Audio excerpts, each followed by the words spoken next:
c'était Brésil-Norvège. Et j'ai dit, ouais, la Norvège allait faire 1-2 contre le Brésil. Donc le Brésil allait être éliminé. On analysait un petit peu le début du match, comment ça s'est passé, etc.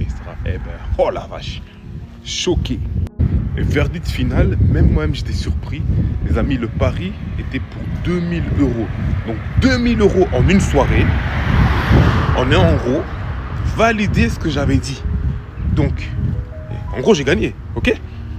Là, il y a un nouvel truc, là. Il y a une nouvelle prédiction que j'ai envie de faire.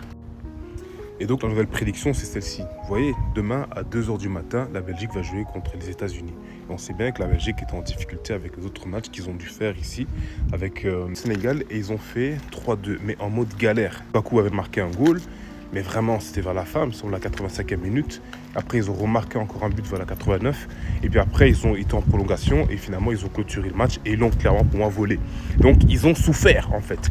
C'est pour ça que je disais ici, tout à l'heure, là, quand ils vont jouer, tout à l'heure, à 2h du matin, ils vont jouer contre les États-Unis. Et la prédiction est celle-ci.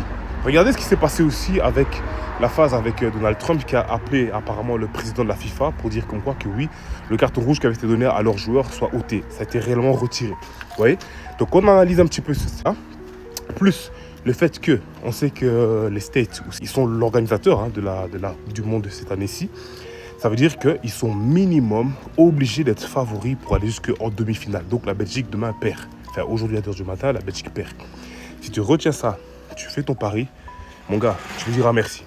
Ensuite, tu vas remarquer un détail, il y aura aussi le match Argentine contre Égypte. Bon, beaucoup de personnes disent que oui, voilà, il y a la possibilité qu'on retrouve en finale le Portugal vs, en gros, l'Argentine.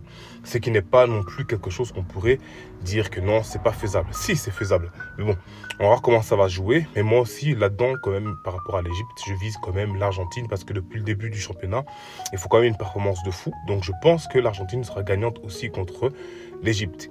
Dernier truc, c'est la Suisse. La Suisse va jouer aussi contre un pays quand même qui est quand même pas mal fort au niveau de la FIFA. Quand on voit championnat américain, donc on prend Amérique du Sud, Nord et Centrale, on sait qu'ils sont 3e en fait de ce championnat du côté de l'Amérique. Et que niveau FIFA, ils sont classés 13e mondial. Les amis, là aussi, je suppose que les Colombiens vont mettre vraiment la misère aux Suisses et que simplement ils vont gagner leur match ici contre les Suisses. Donc voilà, si vous êtes d'accord avec moi, dites-le moi en commentaire. Mais moi, je pense que ces pronostics-là vont vraiment être les mains. Donc, si vous voulez gagner des sous cette fois-ci, pour certains qui aiment bien parier, analysez un petit peu, regardez un peu si j'ai tort dans ce que je viens de dire ici et vous allez voir qu'il est fortement possible déjà par rapport ici avec la Belgique et les États-Unis que ce soit clairement ça. Franchement, je suis 100% sûr que c'est les États-Unis l'emportent. Donc voilà, allez, on se tient en jus, on va voir le résultat. Et si jamais j'ai la possibilité de regarder, parce que je ne suis pas trop fatigué aujourd'hui, je regarderai et je pourrais presque, comme avec ici la Norvège, connectez-vous et regardez si